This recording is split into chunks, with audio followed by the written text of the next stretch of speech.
Welcome back to the TYCAST. It is Thursday, as you know, 9 p.m. Eastern Time. We are here to talk about video games.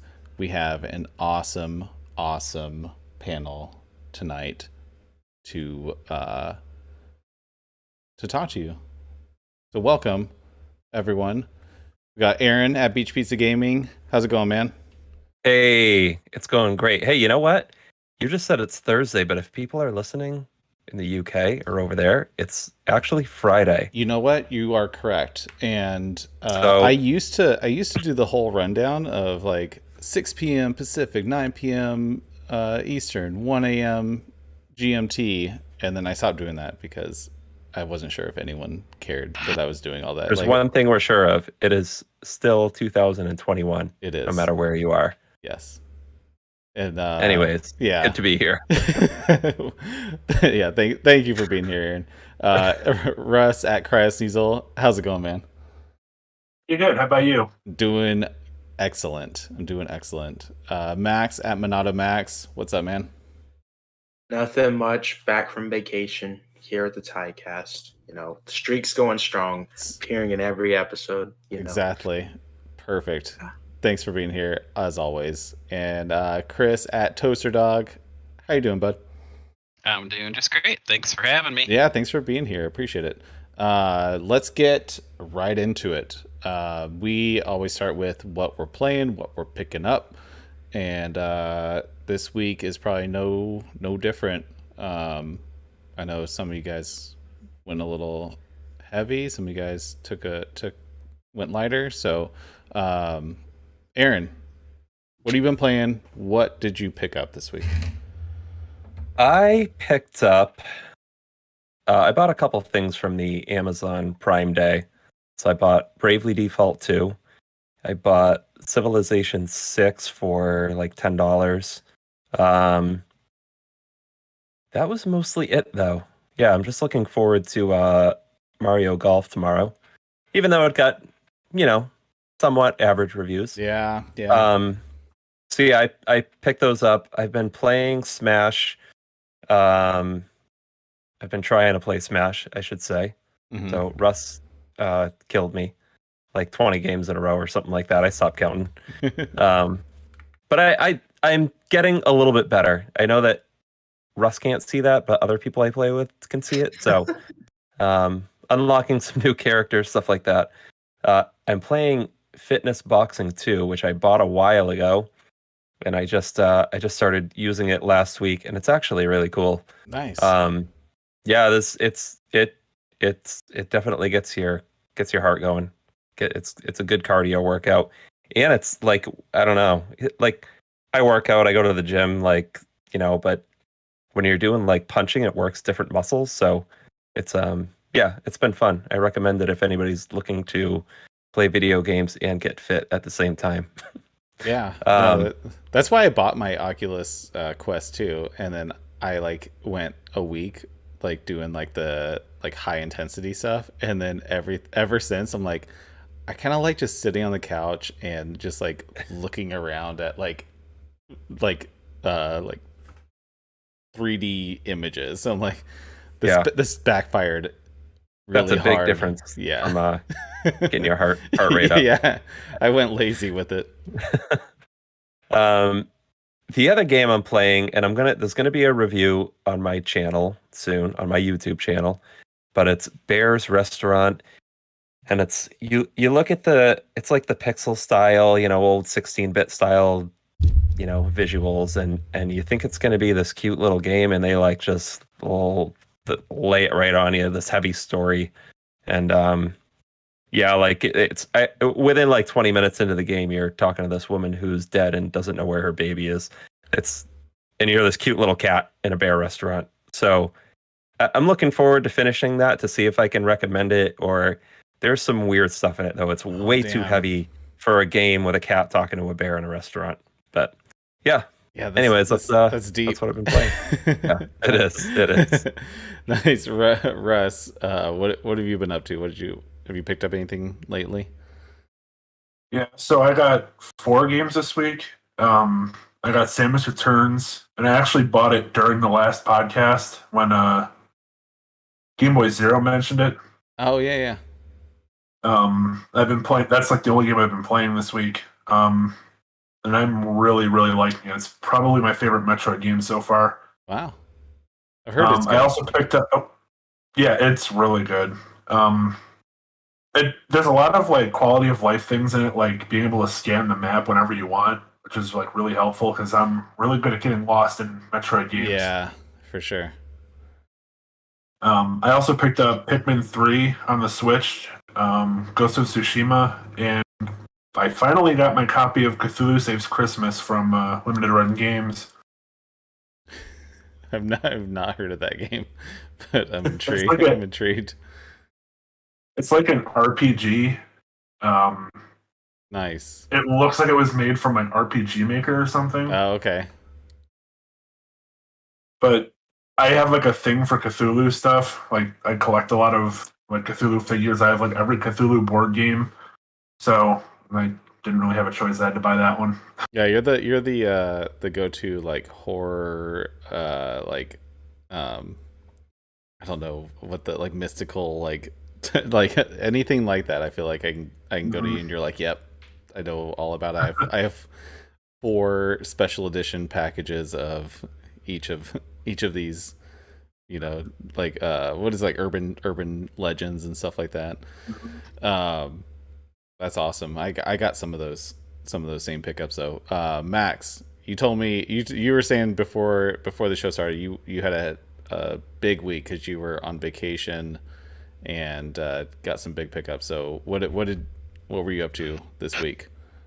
So gaming wise, on the way there, I finally beat Doom Eternal on the Switch. That was actually really fun. That game, I'm actually kind of surprised how the Switch version held up considering the amount of stuff that happens in that final boss fight. That's an impressive Switch port. I got to give it up to Panic Button. That is a great team over there. Yeah. I hope they get to do more Switch ports because I feel like they could bring so many good games to the Switch and have it optimized, running well, and yeah. And then the other games I played was actually Kirby Fighters 2, courtesy of Beach Pizza Gaming. Yeah. That's an interesting game. Hey, you earned that by winning that quiz, Yeah. you know. Yeah. That wasn't just a free handout, you know. Yeah, that was Well, a competition, and also, Chris, did you ever give the eShop gift card to either winner? Nope. Okay, I don't know who's. Yeah, we have to decide who's doing who. Yeah, we kind of dropped the ball on that because we have to. I think we were gonna each give 5 to Max and Sally. So, yeah, we still have to. All right, fulfill that. I'll give mine to Max, and you can give yours to Sally. There, it's decided. Perfect. All right. That was easy.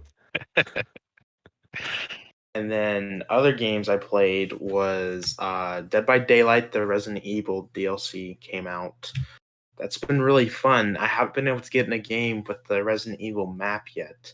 A little bit sad about that. There was a glitch that was going on with that map, and they had to like shut it down for when the DLC came out. So yet to play it, but the Nemesis killer, pretty crazy. He has zombies that come out like throughout the entire map, no matter what map you're playing. So it's like a lot of killers than just one there. So interesting. And then one of my gaming pickups is one game I played, and that was Bravely Default 2. I only played I think I'm like in the first hour still. I haven't got a chance to play much because it just came in the mail last night. So I got this at the Prime Day deals because this was a $40 game, which is surprising considering it's can't really tell. Maybe you can tell coming from Nintendo, published from Nintendo. Yeah. It was rare. Most of the time they don't put games on sale, and when they do, it's definitely not a game that came out like 4 months ago. So that was nice. Now the really cool gaming pickups. I went to a convention. They didn't have much gaming stuff, and when they did, extremely overpriced. They were selling Madden 15 for $50. What? I'm not even joking. I have like 6 of those. It wasn't a sealed copy. It wasn't a sealed copy. They were selling it. I asked the man, "Hey, is this really $50?" The dude went to me with a straight face and said, "Yes, something wrong?" I was like, So you go and take it outside. like my. this dude was not joking. He had like 50 copies of this game. Selling for $50. I'm like, hey, man, you do you. So I didn't get much from the convention because, well, that gives a good idea of what to expect in terms of prices.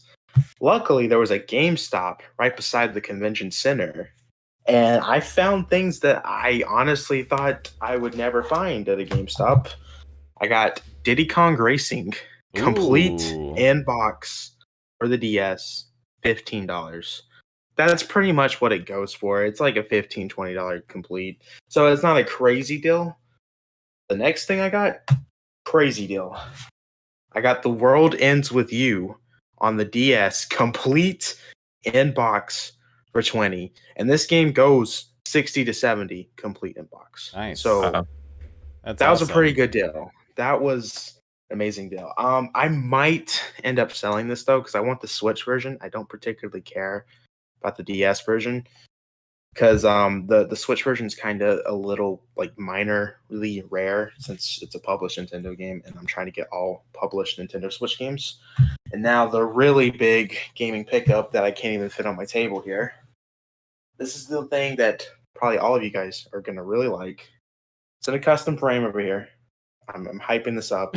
You know, It's the build up. The build up. All right, I got a Pokemon Stadium blockbuster promo poster. I think I don't know much about this, but there is a lot of stuff on here. That's awesome. Are they like holograms? Yes, they are They're holographic. Yeah. So the guy explained it to me that apparently Blockbuster handed these things out when the game was coming out for the N64. And he was saying that a lot of these you can find, but it doesn't have all the stickers like unused. This one has all the stickers unused. It has all the Pokemon from the Kanto region on here. And the stickers are completely unused. It's in a custom frame. I paid $60 for it. It's a little pricey, but I did some research from what I could find. These things go for about 100 to 150 sold listings on eBay at least. And so I got a pretty good deal, especially considering the fact that it's in a custom frame. Custom frames are pretty expensive because the weird sizes and everything. So that's all I got. Nice. But that Pokemon Stadium was pretty cool. I did buy that at the convention. And surprisingly, it wasn't like a stupid price like the Madden 15 being $50. Yeah, you could have bought Madden 15 or the custom Pokemon Stadium poster. So I think you made the good call there. But yeah, I bought a bunch of comics, but that's not gaming related. But yeah, right on, man. That's awesome. I'm glad you had a good trip. Happy belated birthday. I know it was your birthday last week. Chris at Toaster Dog, what have you been playing? What'd you pick up? I did place an order at Limited Run, but that's not going to be here for months, so I'll talk about that some other time. Next year. I did play quite a bit last week. I've been out of town for work this week, so I haven't done a whole lot this week. But we played Smash. I think it was sometime last week, or maybe Saturday, or Sunday. Yeah, we all played Smash. And then I beat Mario 2, Mario 3, and I got to the down thrust in Zelda 2. And then we also played Mario Maker 2 for a couple hours. And I think that's all I've been playing recently. Yeah. Yeah, because you weren't on last week. So we played some Mario Maker, and then I watched your stream of Zelda 2 because I don't have a whole lot of old Zelda like memories because I was mostly multiplayer and I was mostly like Sega. Like if I had an NES, but it was mostly for some multiplayer and then like Mario and Duck Hunt and so it was interesting to watch you. I watched you for a couple hours play through Zelda 2, which it's such a departure from what I traditionally think of as Zelda, but I don't know. That was a fun watch. Um, I'm gonna get into my stuff. I beat actually today. I played some Katana Zero over the weekend, and then I actually beat it today finally after like I don't know 2 months after I thought that I beat it, but I accidentally just picked the wrong choice and chose to die on stream and thought I beat it, and so I beat the second half of it essentially, and then I am back into Hades because I need to beat that, and I'm on like I was looking up what the average like run, like how many attempts it takes to beat like to get through the full like run through, because you're like no like spoiler, but you have to do 10 run throughs to complete the whole story, and so I haven't done a complete run through yet, but I'm like at like 37 attempts at this point, and I guess that's very high for most people. So maybe I'm just bad at that game, but I'm close. I keep getting I get close or to Hades the last couple of runs. So that'll come soon. I might stream it this weekend, and then last night Russ and Aaron and I modded our 2DSs, and so that was fun getting some custom firmware on our 2DSs that all came in, and then that's kind of it. I've been really busy. I was out of town for half of this week too, and so I didn't get to play a whole lot. I brought my Switch and did not even turn it on.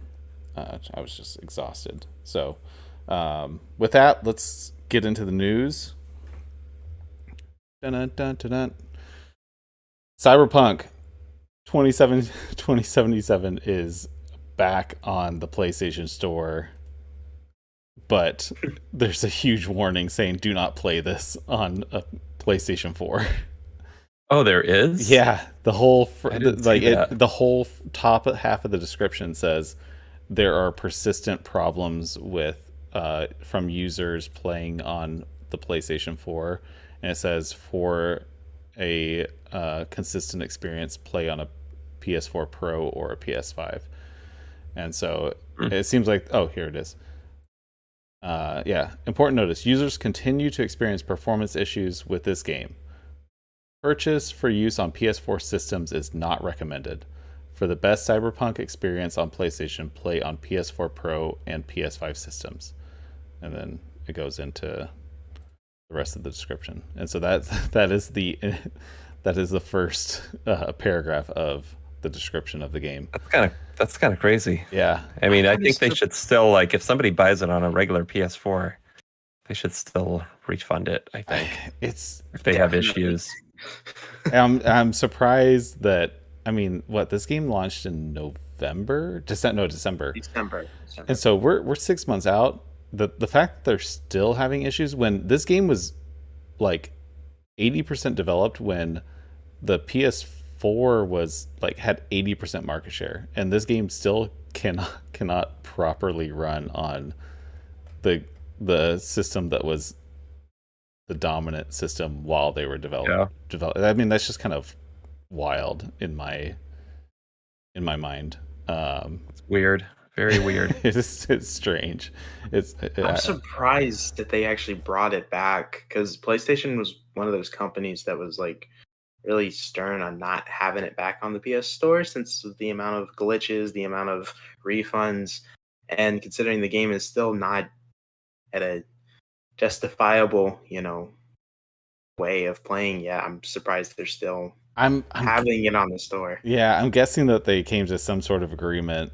Well, that wording seems very calculated, and so I'm guessing that it was we're not going to have this fixed.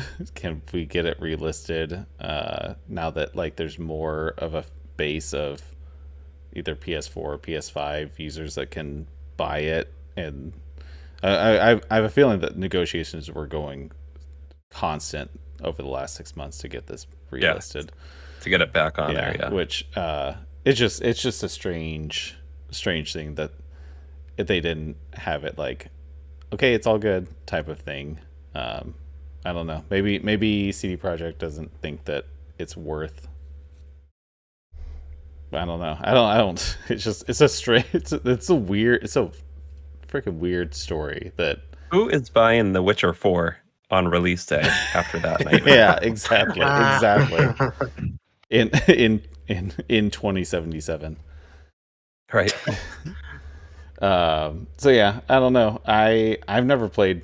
I never played Cyberpunk. I was really looking forward to it, and then I noped right out of it as soon as everything started coming out. And I'm still interested in it, and I have a PS5, and so maybe I think it's on sale right now. Even I think they brought it back on sale, but I don't think it's like a super deep That's discount. interesting. But I think that was strategic too. So the only person that has that is their game of the year so far, I believe. I still liked yeah. it. Yeah, you guys, on the panel, it seems like it was a pretty positive experience overall. I played it on the PS5, so I guess that's why I did not see a lot of the issues everyone talks about, especially with those versions. Yeah, it seems like even like on PC, you needed some pretty hardcore specs to get it looking. It wasn't even optimized very well on there. So moving on. So if you notice at E3, the Halo Infinite, all the content with Halo Infinite, there wasn't a release date. It just said holiday 2021. And so people started speculating that, it still could get pushed, and what is going on with this, and so I guess Phil Spencer, head of Xbox, he was on a podcast this week, and he said that they have a very specific 3 to 4 week window in holiday 2021 that they're targeting, but that they're waiting on other releases. And it was kind of coded as they're waiting on Call of Duty to announce what week they are releasing, so as to get away from that, because it's going to have a similar window. And so because Microsoft makes money when Call of Duty releases, and so they would just be cannibalizing their own profits to compete with that game, any large release on that platform, which makes sense. And so that would make sense why all the other games had release dates set, but I think Halo and Call of Duty have a similar fan base, and they don't want to be. I mean, honestly, Call of Duty is going to have a bigger impact than Halo, even though it's Halo Infinite and everything. It's just the nature of the game. I wonder if Game Pass is going to change that, though. Yeah, and then it'll be interesting to see, like, a couple weeks after these are both out, you can look at like the top played Game Pass games, right? Can you look at them like in? I don't think know. You can, can't you? Can you? Somewhere, maybe not. Maybe not. I don't know. I kind of want to, if that's a thing. I've never. I know that they've talked about, like, something releases and then they say, oh, this is the number one played Game Pass game. So I don't know. It'll be interesting to see. I think a lot of people that have Game Pass obviously are going to be playing a lot of Halo Infinite. Yeah, for sure. Is Battlefield coming out this year also? Yeah. Yes. That's the other one that doesn't have a release date. That's going to be in that same window. And that's coming to Game Pass also, right? No. No. Okay.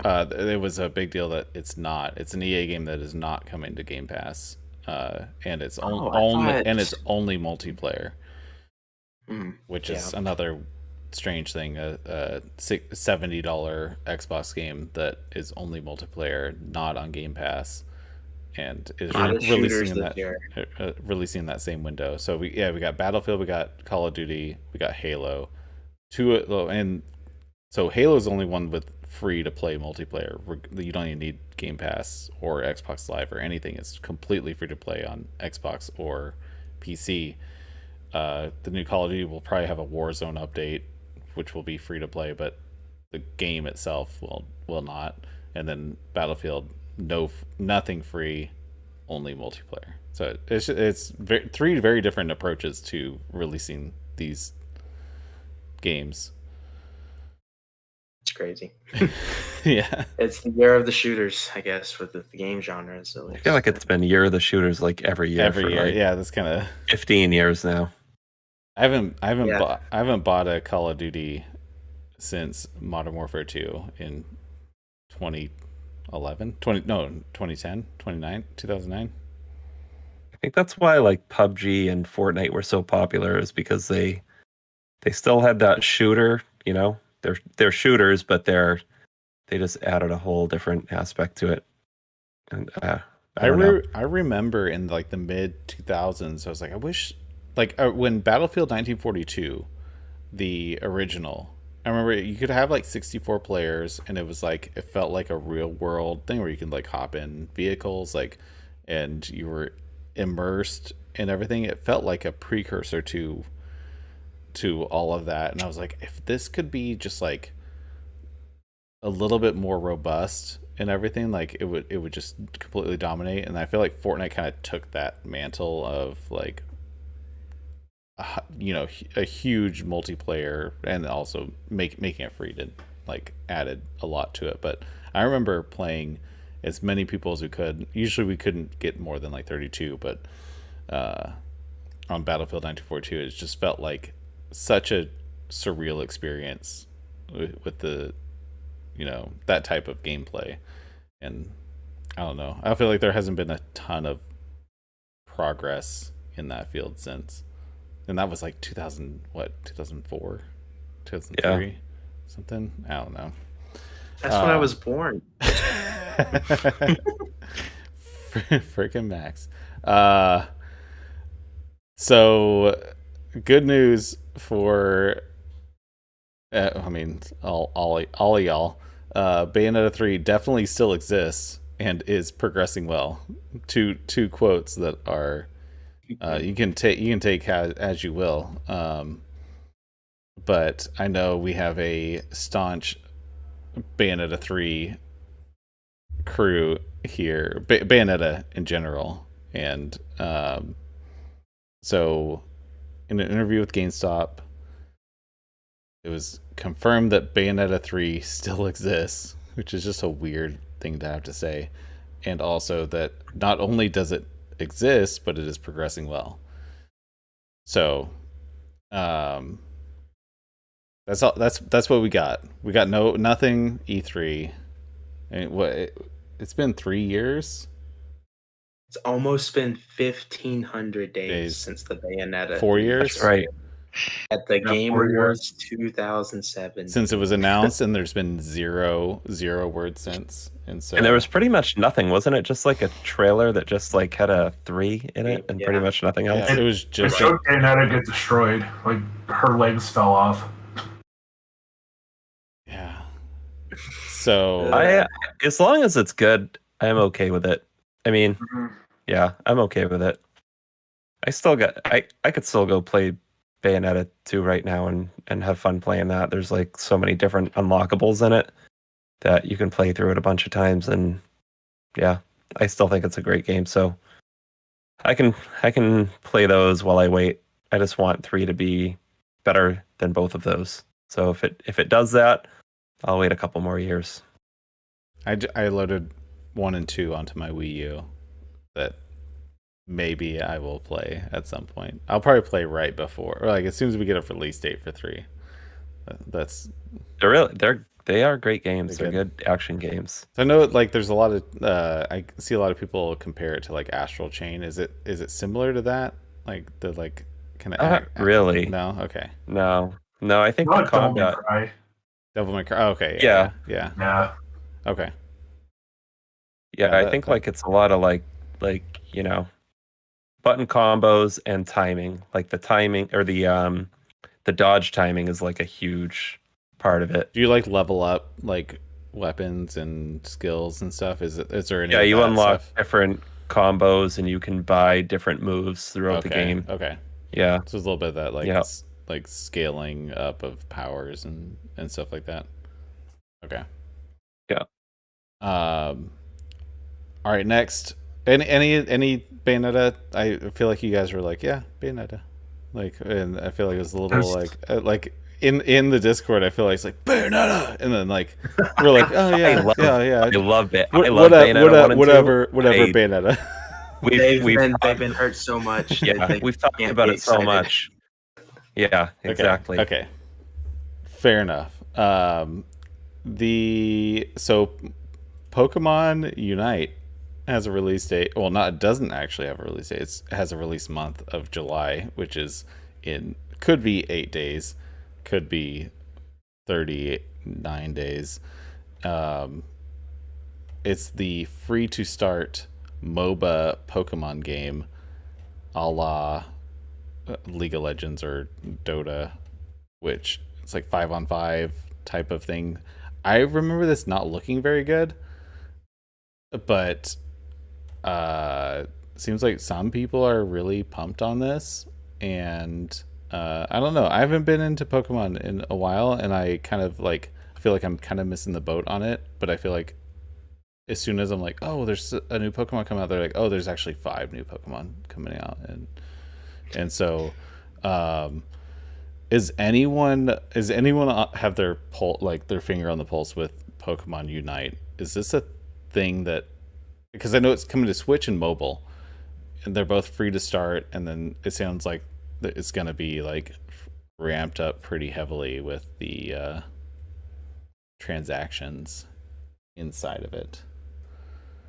I actually forgot it existed until they just announced this release date. Yeah.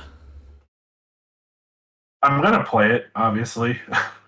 But if it's anything like Pokemon Masters on the phone, that game was like really into trying to make you spend money.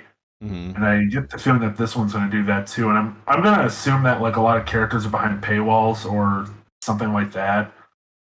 Because I think League of Legends, you have to buy characters, if I remember correctly. I haven't played that in like a long time. I think so. I think you're right.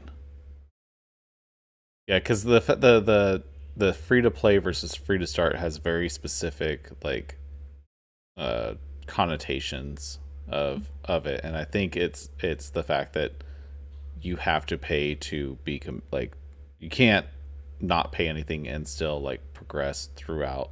Like you hit a wall with it, and the fact that they're using the free to start terminology, I think it requires you to spend money at least at some point pretty early in the game if you want to.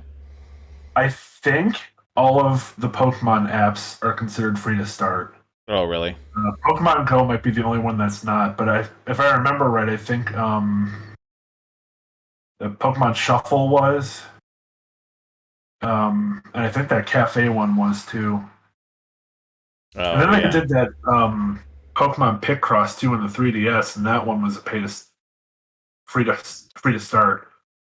That one was stupid. You had to pay. You had a limited number of bricks you can place in a day unless you paid for it. Oh my gosh. And if you make a mistake and erase it, you don't get it back. So you're just screwed.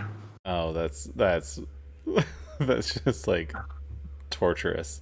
Especially on a Picross game, like where you're like, it's like yeah. I don't know. Yeah, it was really hard. I think I'm gonna pick it up. I think it's probably gonna be garbage. I'm just gonna pick it up because it's Pokemon. It's free, and then I can basically be like, I played the game, and then I'll probably. I feel like it's gonna be garbage. I'll probably start it, play a couple rounds, see if it's something that I get into. I mean, whatever. I actually have a little soft spot for MOBAs, although I'm not good. But like I've never dived into it. But I'm like, I kind of like the gameplay of that, like the 5-on-5 strategy type of stuff. Like it feels a little bit like old school RTS light type of thing, like just the little skirmishes, like a little microcosm of that. And so I can appreciate that, but I don't have the time or energy to invest into all the crap that goes on around those ecosystems. And so as soon as it started blowing up, I was like, I'm out. Like, I'm never gonna be good enough to put any time into any of these. So I have a feeling I'm gonna fall into that boat again. I didn't know that this was a thing, but did you know that GTA Online is still exists on the PS3 and Xbox 360, like currently? Yeah. I did not know that. I feel like it's There's been still a lot of Xbox 360 and PS3 games online. like live service games. Yeah. Well, I don't know. Are they still releasing like content and DLC on those platforms? I don't know if they are. I don't think so. Don't know. Yeah, I would bet that a lot of people still play on there. So At least 20 people. at least 20. Yeah. So it's shutting down GTA Online for PS3 and Xbox 360 later this year. It's not, I think it's December, actually. December 16th. And so you can't buy the Shark Cash cards or the in-game currency. And then which I don't know. I saw this headline and I was like, "Oh crap. This is still a thing." Like that's after it releases on the PS5 and Xbox Series X and S. Like this is gonna, I feel like they did that intentionally. Like, okay, we launched 2 generations ago and maintained it through the next 2 generations and then shut it down. But I didn't know that you could still boot up a 360 and put in GTA 5 and play online with, like, currently. I don't know. Am I wrong in thinking that you could still boot up GTA 4 on an Xbox 360 and play it? I thought you could. I mean, you can play it, but I'm talking about like the live service. I thought you could still play GTA 4 online. You can, yeah, you can. Okay, but I think it's limited. It's not cross generation. Maybe it is. It could be. But like GTA Online, I think is different in terms of like the. Yes, I got you. I know what you're saying. Yeah, like I think you can GTA Online is like its own game, kind of. Yeah. Whereas GTA I think 5, kind of, yeah. GTA 4, can you go into like just a world where just everyone's running around, or is it? Yeah. Oh, you can. Okay, I don't know. I haven't played a whole lot of online Grand Theft Auto games, so I feel like I thought GTA 5. Yeah, the online. I know it's a whole like different platform type of thing. Yeah. And it seems like it's leading to them trying to get things ready for next generation, which I don't know. It could be like one of those like Warzone things where they're gonna continue it through and then eventually release GTA 6, but they could just, I mean, they could ride this out for a whole nother generation. I don't think they would still make buttloads of money, and people just keep buying this game, hand over fist. So yeah, I don't know. It's crazy. I saw this headline. I was like, oh crap! I didn't even know it was still a thing that took place.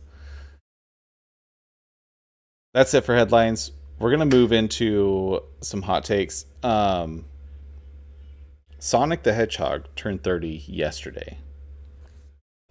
Was it, Aaron? You posted this. Was it the Japanese release, or was it the North American release that was yesterday, 30 years ago? North American. Gotcha. Okay, that's what I thought. So 30 years ago yesterday was the North American release of Sonic the Hedgehog 1 on the Genesis.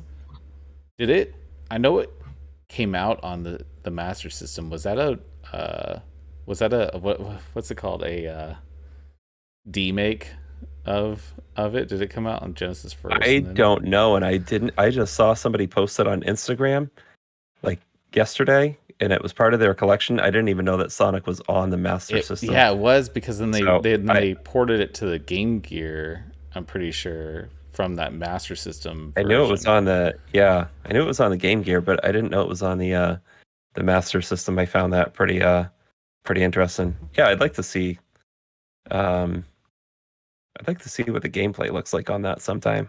I wonder how bad it was. on the Master System.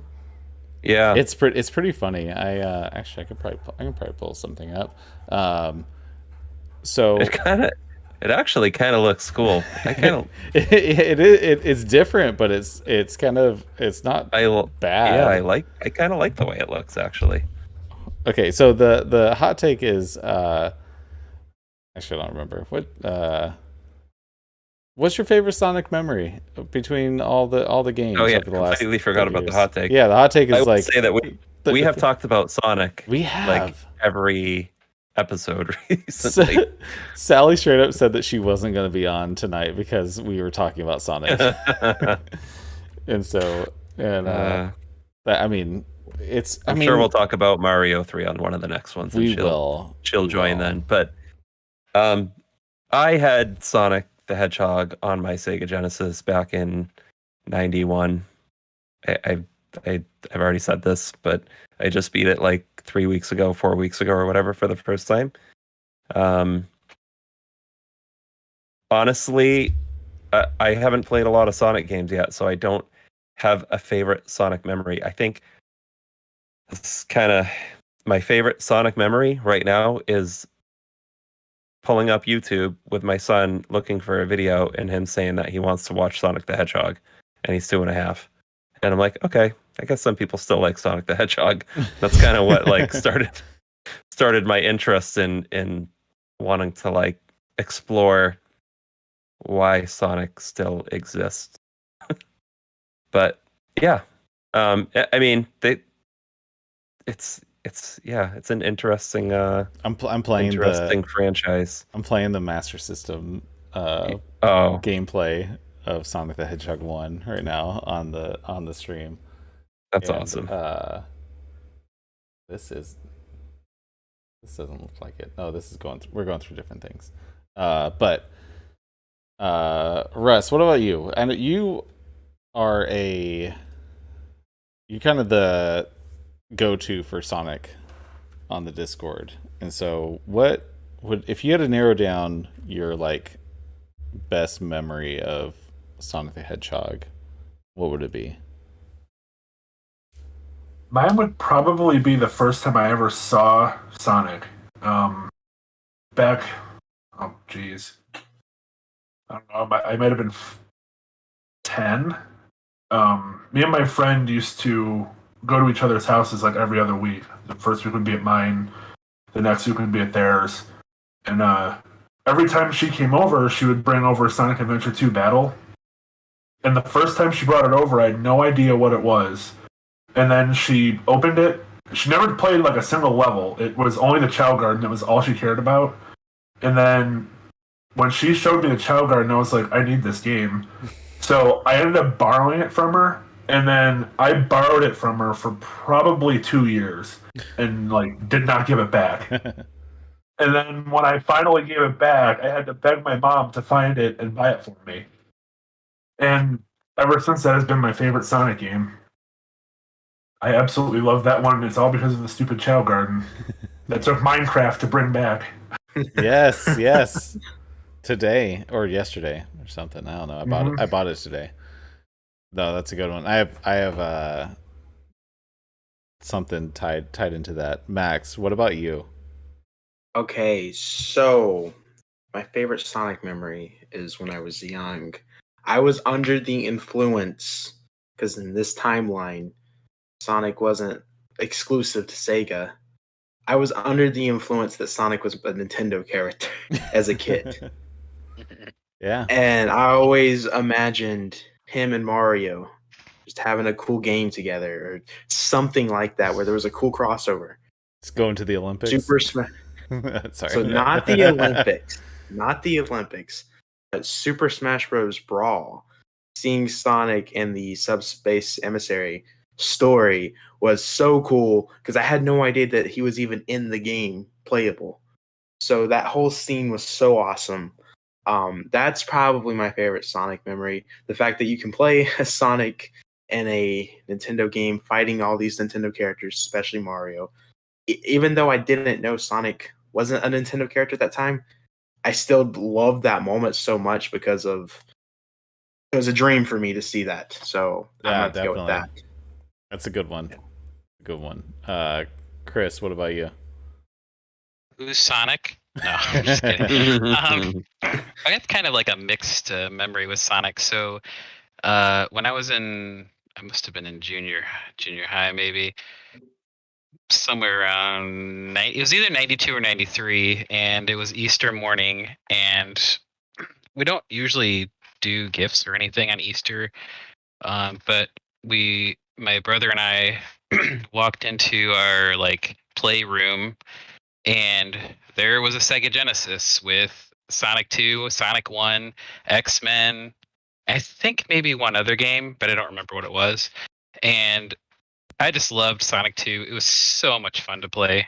And we didn't have a Super Nintendo. And actually, I didn't get a Super Nintendo until I was almost out of high school. So all of my 16-bit gaming memories basically are Genesis, except for the rare occasion when we'd go to somebody's house and they had one and we had a chance to play it, which was pretty rare. So yeah, no, that's kind of similar to my experience. I had I had an NES. I'm pulling up a video for the stream.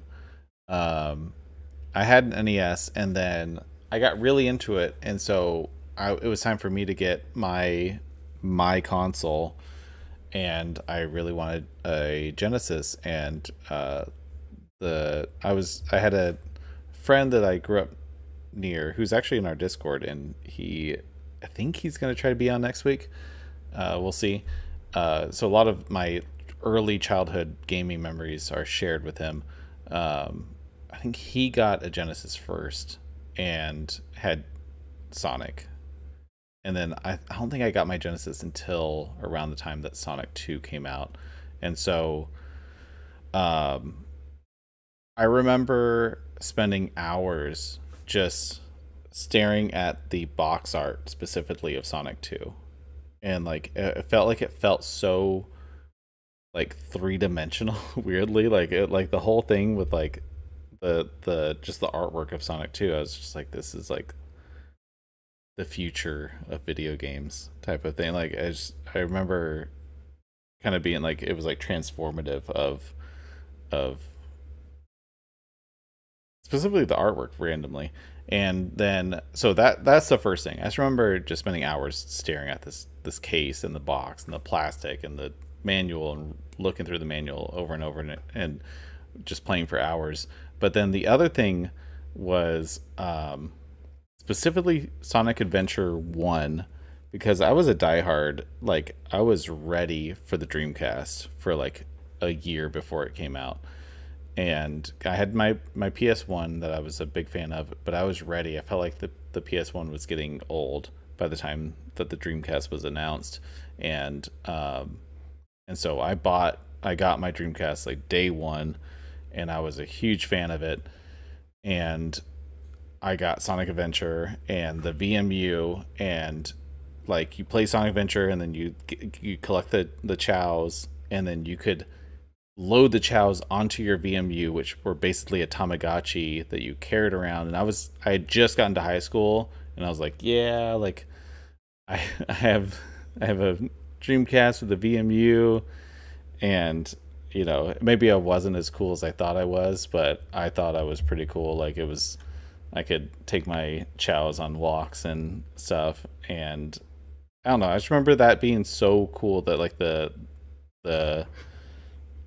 transformative nature of Sonic. Like it felt like it was like so far advanced for its time, and the console in general, but specifically how they built it into the VMU and everything. So yeah, that's it. I don't know if I can look at you the same after you just said you took your VMU for walks. I did. I got a question. Yeah. Was Sonic 2 the first two-player simultaneous platforming game? I'm trying to think of one that came before.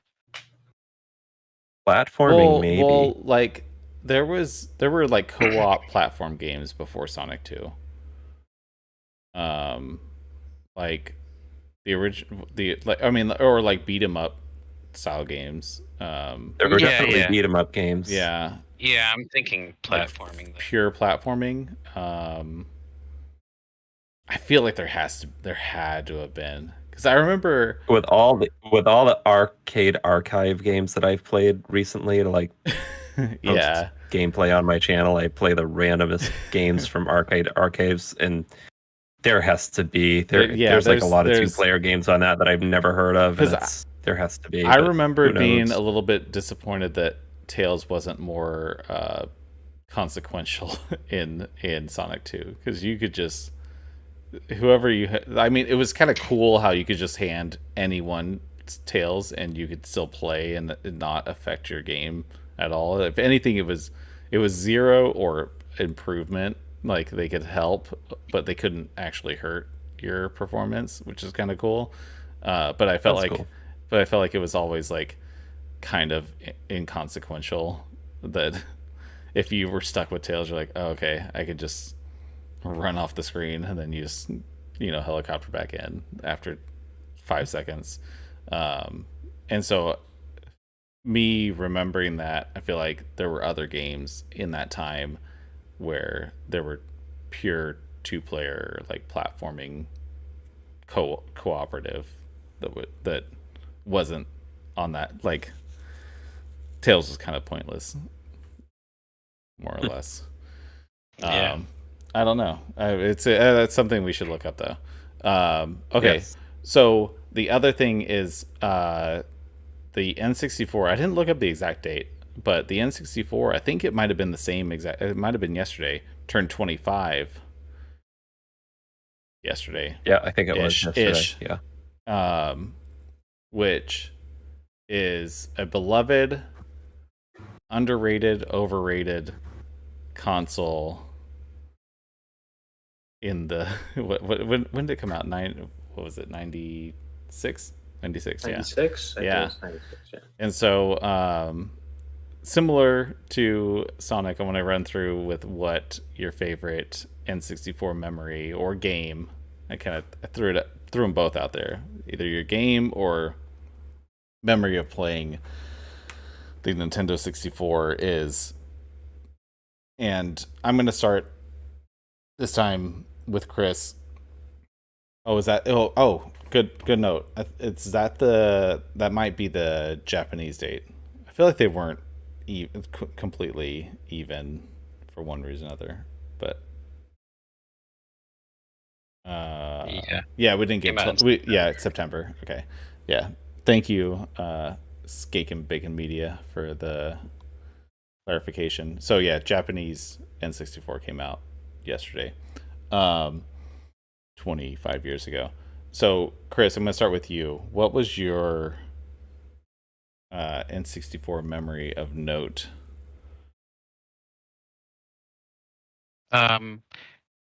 Wait, did Sonic come out in Japan on the same day as America, or was it different? I think it was earlier. Maybe it didn't. Maybe it was later. It could have been later, actually. No, it was later. Yeah, it was later. July. Because it was Sega of America that developed it. Nintendo conscientiously released the N64 on Sonic's 5th birthday. Yeah. Anyway. Yeah, that sounds right. I played a lot of Mario Kart 64 in college, but that's not my favorite memory. I actually had I never had a 64 growing up, but I actually had knee surgery in high school, and I basically was, limited to what I could do inside and out. So I got my mom to rent me an N64 with San Francisco Rush, and I played the crap out of that game. Yes. I loved it.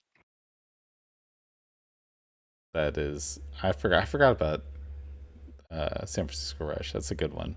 Yeah, I forgot that game existed. It was fun to play on the arcade. That's the only Yeah, reason. I probably I remember about that. It, Yeah. so. They had some good arcade. They Nintendo had Cruising USA and Cruising World around that time too, right? Like they still have those IPs, but I feel like they haven't done anything with them. I'm watching. Those are all Midway games, I think. Were they Cruisin' originally Midway?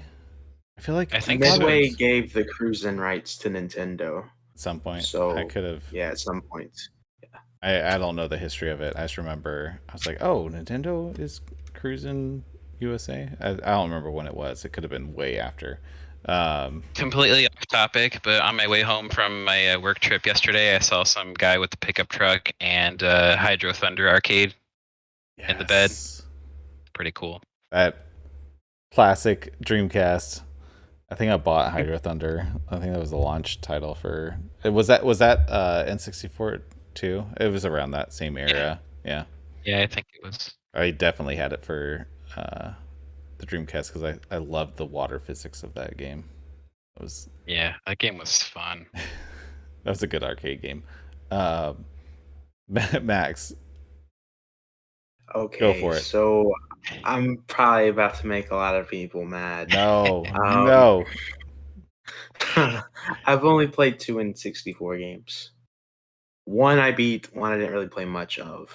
The one I beat was Super Mario 64, and then the one I didn't play much of was Banjo-Kazooie. The N64 is old. I'm young, so that's my excuse for not having much N64 experience. I apologize to everyone. I'm going to go with the safe pick. Super Mario 64 is my favorite N64 game. That game is still really great to this day.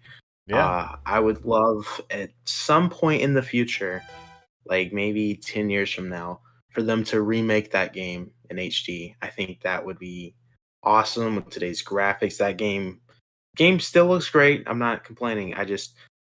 Game would be awesome if they made a completely remake HD. That'd be awesome. But yeah, that's my favorite game for the N64. It's a good call. And Max, I knew you were at a little disadvantage being younger than both of these releases. Russ, what about you? So my story for the 64 also involves annoying my parents. I was a very annoying kid when it came to video games. But when I had my 64, that was my first console, and the only game I remember owning was Pokemon Snap and Pokemon Stadium. Uh-huh. But we used to go to Blockbuster every Friday to pick up a game for me and a movie for them, so they had something to do while I was hogging the TV. But almost every time I would rent Snowboard Kids, and back then I didn't have a memory card for my 64, and I still don't. But so every time I rented that game, I'd have to beat it again, and it's a game that's beatable in like one sitting. There's I think like 10 races that you have to get first, and then you unlock everything.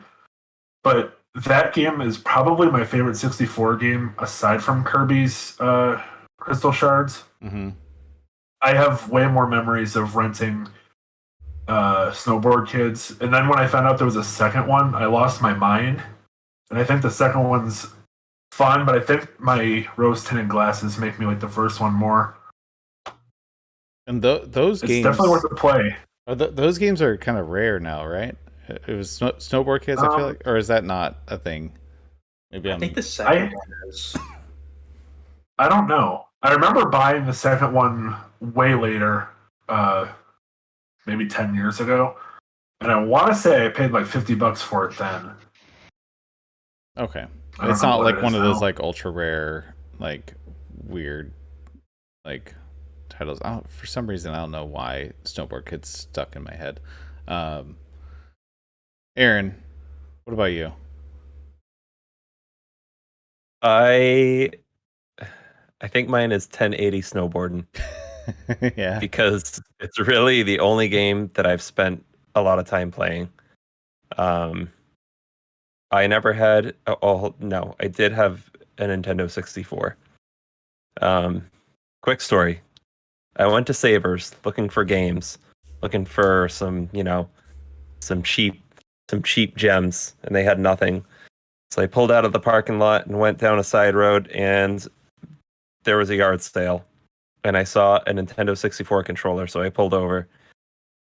And then they had Ocarina of Time, Majora's Mask, Dark Gauntlet, Mario Kart, Mario 64.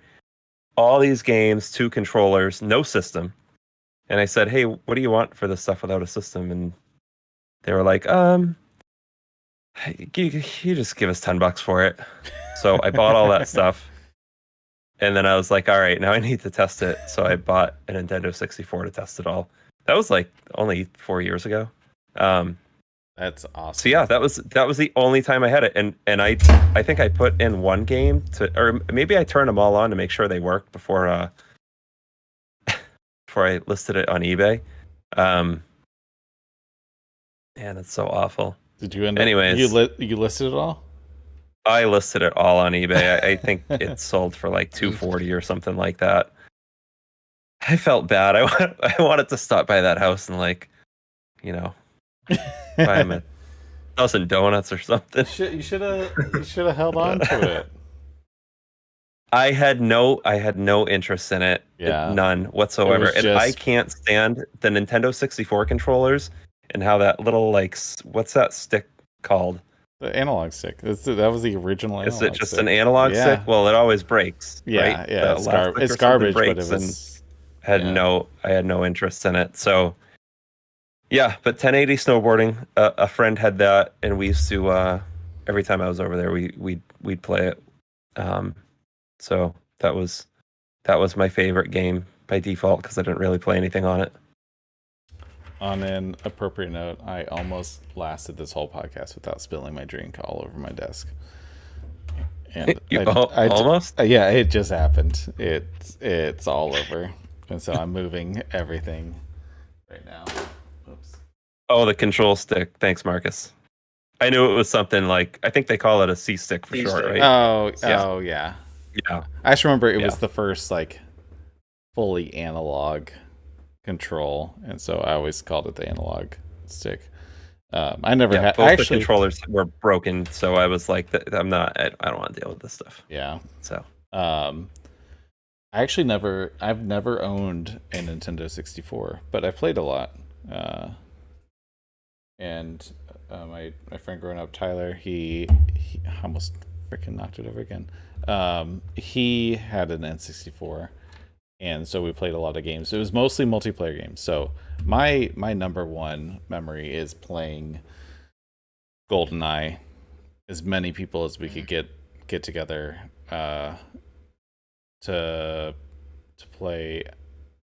The C stick was GameCube because it was a modification of the C buttons. Ooh, they moved it to the C stick. But yeah, I'm pretty sure. Was that little yellow nub? The nub, yeah, the right stick was the C stick. That makes sense. And but it could the N64 could have called the main one a control stick. I don't actually know. I just always called it the analog. Whatever, analog stick. But GoldenEye. I feel like that game kind of set the pace for multiplayer, especially local multiplayer first-person shooters. Even though you didn't have the 2 thumbsticks, that game was so much fun. Whenever we had 3 or more people over, we would just play that game for hours, and nothing came close to that until Halo for the Xbox. That was the next thing that was remotely close to having that same multiplayer experience. And by that time I was going to college and which was fun. We played on PC mostly at that point. But I'm trying to think. Diddy Kong Racing, actually. was a very fun.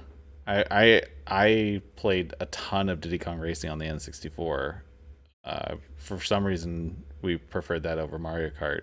Just I think because you could play as like airplanes, and it felt like a more complex Mario Kart, and it was a really good game that I wish they would had done more with after the original. Fun fact before we move on, I just want to say with the Diddy Kong Racing game, since we were talking about Banjo Kazooie earlier, I just want to bring this up.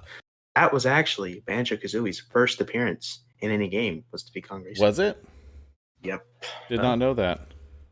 They did it to promote Banjo Kazooie that was coming out soon. Yeah, That's pretty cool. I didn't know that. My copy. So nobody here has played Paper Mario, the original, huh? I have not. That I probably played like 6 hours of that with an emulator, and that was a lot of fun. If I had played that more, I'd probably pick that over 1080. Huh. They should do a remake of that too. Was the original Paper Mario on N64? Yeah. Yeah. I don't think I realized. Yeah. I played a lot of Super Mario RPG. I never played that. Oh. But I never had an SNES either. I always played it over at friends' houses. But I think that's on this SNES Classic, right? I should try that. Yeah, it is. Yeah. It's a good game. I think because people want it to be on the Switch Online, but it's not. Yeah. Which I'm not sure why. It seems like the There's a lot of games I want on there that aren't on there. Yeah. It seems like the licensing. Earthbound's not on there. Earthbound should be on the Super Nintendo Online. I don't know why it's not. Yeah. All right. Well, that is. I have a new mention in our Discord. Oh, it's you. Just me trying to get you to buy stuff. Oh, it's Sonic the Hedgehog stuff. So I think that's it for our agenda. The Game Pass? Are we doing the Game Pass? I think we should say. Should we save that? We're already over an hour, and We that are. Game Pass topic is going to be It's a doozy. pretty meaty. So We'll do it next week. Man, but we have Toasty Dog here. I'm so interested in his opinion on this. I think we should put that next week. Am I the only one that doesn't agree, or what? I'm kind of both. I play not devil's necessarily. advocate.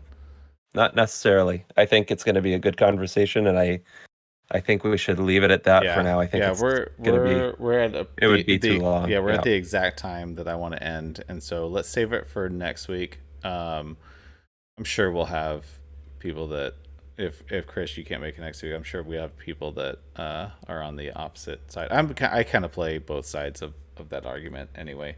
But so next week there's a topic of, is Game Pass the wave of the future, and why or why not? So we'll talk about that next week. Thank you guys for being here. Next Thursday, 9 p.m. Eastern, 6 p.m. Pacific, 1 a.m.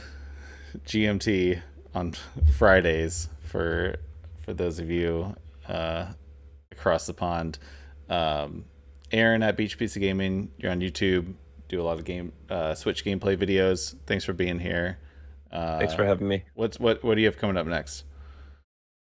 I'm going to play Mario Golf and stream that probably this weekend, or at least post some gameplay.